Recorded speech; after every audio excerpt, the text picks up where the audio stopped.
আসসালামু আলাইকুম রহমতুল্লাহ। প্রিয় শিক্ষার্থীবৃন্দ, আশা করি তোমরা সকলে অনেক ভালো আছো।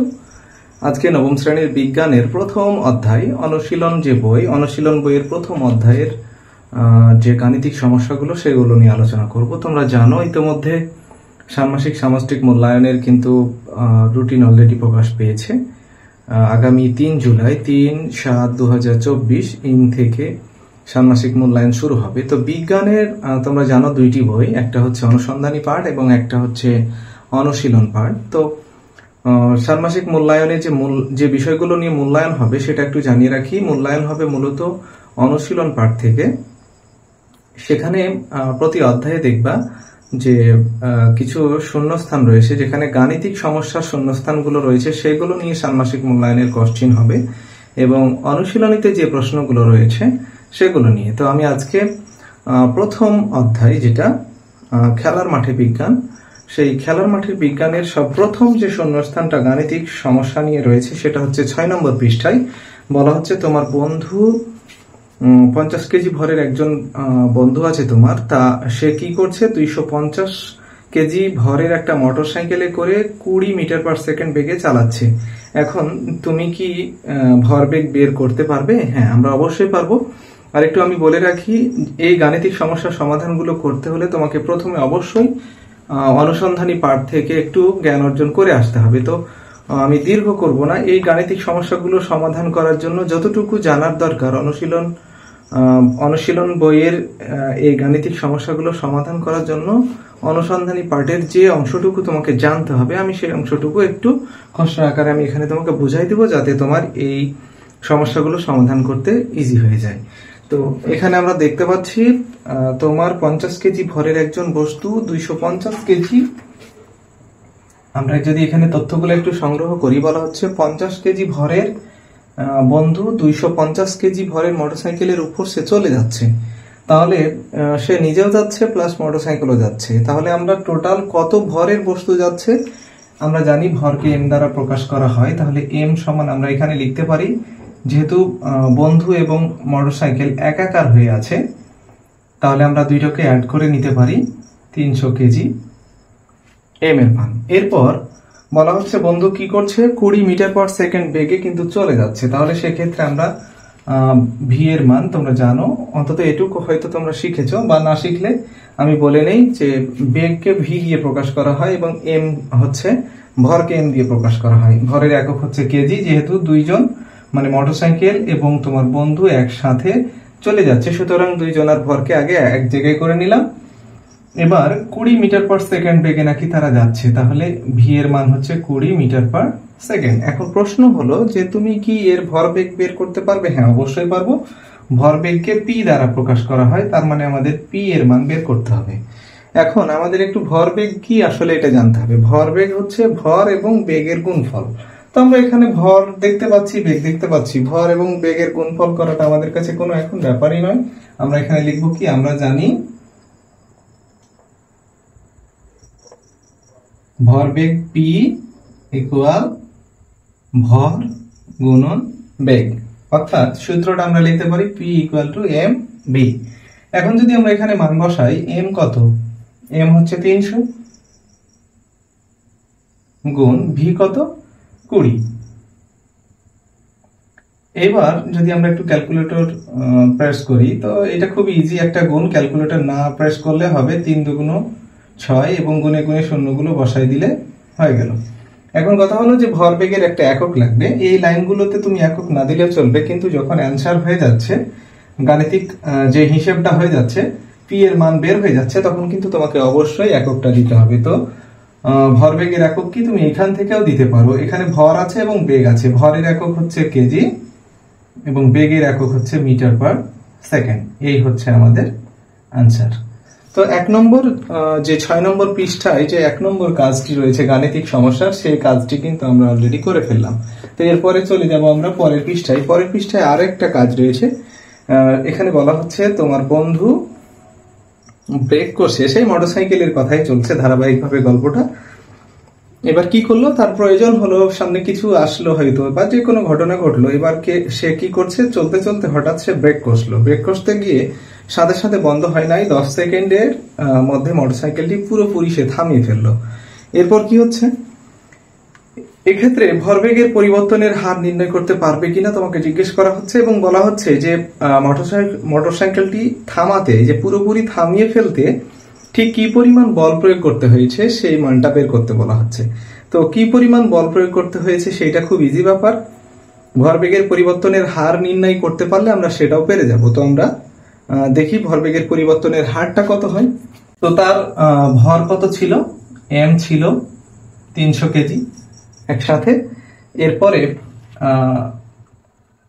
সে চলছিল কত বেগে, সেই বেগটা আমরা অবশ্যই এখানে লিখে নিব। এর আগের গল্প থেকে সেই বেগটা তো আমরা জানি, যদি দুইটা বেগ থাকে, আদি বেগ এবং শেষ বেগ, আদি বেগটাকে ইউ দিয়ে প্রকাশ করতে হয় এবং শেষ বেগটাকে ভি দিয়ে প্রকাশ করতে হয়। তো যেহেতু গাড়িটাকে সে থামিয়ে ফেলেছে, একদম থামিয়ে ফেলেছে, তার মানে বেগ, শেষ বেগ নাই, 0 মিটার পার সেকেন্ড হয়ে গেল। এবং গাড়িটা চলছিল আগের অঙ্কে কত, 20 মিটার পার সেকেন্ড বেগে চলছিল। এখানে আরো একটা তথ্য রয়েছে, বলা হচ্ছে 10 সেকেন্ডে সে গাড়িটা থামিয়ে ফেলেছে। তাহলে এখানে টি ইকুয়াল টু আমরা দিতে পারি 10 সেকেন্ড, মানে সময়কে টি দিয়ে প্রকাশ করা হয়। এখন প্রশ্ন হলো যে ভরবেগের পরিবর্তন কত। তো ভরবেগের পরিবর্তন বলতে আমরা কি বুঝি? ভরবেগের পরিবর্তন বলতে যে তার ওই, এখানে আমরা যে দুইটা বেগ দেখছি, যে গাড়িটা 20 মিটার পার সেকেন্ড বেগে চলছিল, এবার গাড়িটা ব্রেক কষে থামিয়ে দেওয়া হলো 10 সেকেন্ডে। তো যখন গাড়িটা চলছিল 20 মিটার পার সেকেন্ড বেগে, তখন তার ভরবেগ কত ছিল, সেখান থেকে যদি আমরা থামিয়ে দেওয়ার যে ভরবেগটা সেটা যদি বিয়োগ করে ফেলি, তাহলে আমরা কিন্তু এখানে পেয়ে যাব যে ভরবেগের পরিবর্তনের হারটা কত। আর আরেকটা কথা, হার যখন বলবে তখন সূত্রের নিচে, মানে পরিবর্তনের নিচে যদি আমরা টি দিয়ে ভাগ করি, যেমন তোমরা অষ্টম শ্রেণীতে মুনাফার হার নির্ণয়ের ক্ষেত্রে দেখেছো, যখনই মুনাফার হার নির্ণয় করা হয় তখনই কিন্তু তাকে 100 দিয়ে ভাগ করা হয়।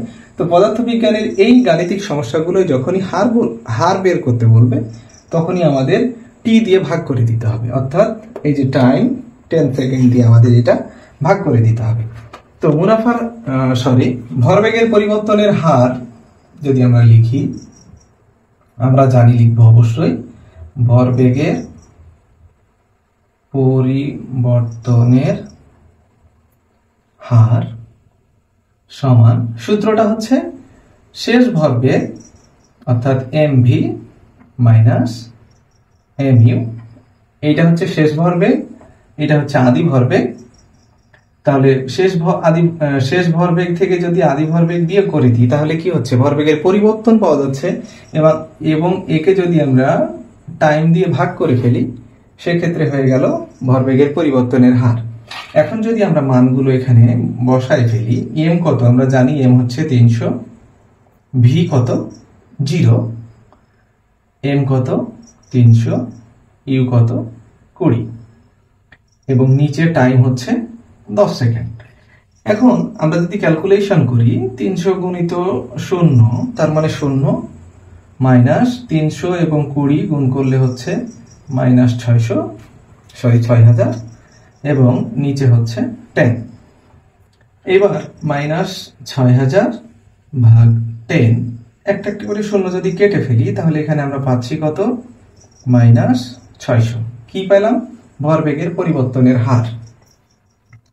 এখন ভরবেগের পরিবর্তনের হারের এককটা কেমন হবে, আমরা জানি ভরবেগের এককটা ছিল কেজি মিটার পার সেকেন্ড, কিন্তু নিচে আরো একটা সেকেন্ড ছিল, সেই সেকেন্ডটা যদি আমরা উপরে উঠাই ফেলি, সেক্ষেত্রে আরো একটা মাইনাস সেকেন্ড হয়ে যাবে, অর্থাৎ এখানে সেকেন্ডের উপর হয়ে যাবে -2। এখন আমাদের এখানে প্রশ্নে বলা হয়েছিল ভরবেগের পরিবর্তনের হার কি তুমি নির্ণয় করতে পারবে? হ্যাঁ, পারবো। এরপর বলা হচ্ছে যে মোটরসাইকেল এর উপরে ঠিক কি পরিমাণ বল প্রয়োগ করা হয়েছে। তো এখানে আমরা ভরবেগের পরিবর্তন যেটা দেখলাম, এইটা থেকেই কিন্তু আমরা এই পরবর্তী প্রশ্নের উত্তর কিন্তু দিয়ে দিতে পারবো। বলা হচ্ছে মোটরসাইকেলের উপরে কি পরিমাণ বল প্রয়োগ করতে হয়েছিল থামাতে গিয়ে। তো এই জন্য আমাদের নিউটনের একটা দ্বিতীয় সূত্র রয়েছে। সূত্রটা ছিল এরকম যে কোনো বস্তুর ভরবেগের পরিবর্তনের হার প্রযুক্ত বলের সমানুপাতিক। তার মানে এই যে তোমার বন্ধুর যে গাড়িটা বা মোটরসাইকেলটা যে থেমে গেছে, এর পেছনে নিশ্চয় কোনো বল কাজ করেছে। সেই বলটা কতটুকু? ঠিক যে পরিমাণ ভরবেগের পরিবর্তন ঘটেছে বলটা ঠিক সেই পরিমাণই হবে। মানে ভরবেগের পরিবর্তনটা নির্ভর করে বলের উপর, প্রযুক্ত বলের উপর। তাহলে যতটুকু ভরবেগের পরিবর্তন ঘটেছে ঠিক সেই পরিমাণ বল যদি তোমার বন্ধু প্রয়োগ করতে পারে, সেক্ষেত্রে গাড়িটা স্টপ হবে। তো যেহেতু স্টপ হয়েছে, সুতরাং আমরা এখানে সিদ্ধান্ত দিয়ে দিতে পারি যে সুতরাং বা অতএব মোটরসাইকেলের উপর প্রযুক্ত বা বাধাদানকারী বল, এখানে লিখতে পারো তুমি যে অতএব মোটর সাইকেলের ওপর প্রযুক্ত, এখানে বাধাদানকারী যদি কথাটা লিখো তাহলে আরো বেটার হয়, বাধাদানকারী বল সমান 600 নিউটন।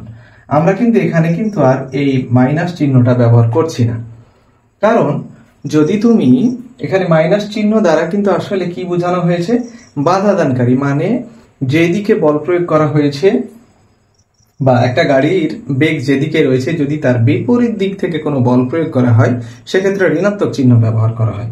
তো গাড়ির বা হোন্ডা বা মোটরসাইকেলের ব্রেকটা ছিল সামনের দিকে, কিন্তু ব্রেক কি করেছে, ব্রেক তার বিপরীত দিকে তাকে বাধা দিতে চেষ্টা করেছে, সুতরাং সেই বলটা অবশ্যই হবে ঋণাত্মক মানে বাধাদানকারী। সুতরাং এই মাইনাস চিহ্ন দ্বারা আমরা এই সিদ্ধান্ত দিব যে এটা একটা বাধাদানকারী বল, কিন্তু যখন আমরা সেই পরিমাণটা লিখবো তখন অবশ্যই মাইনাসটা লিখতে হবে না।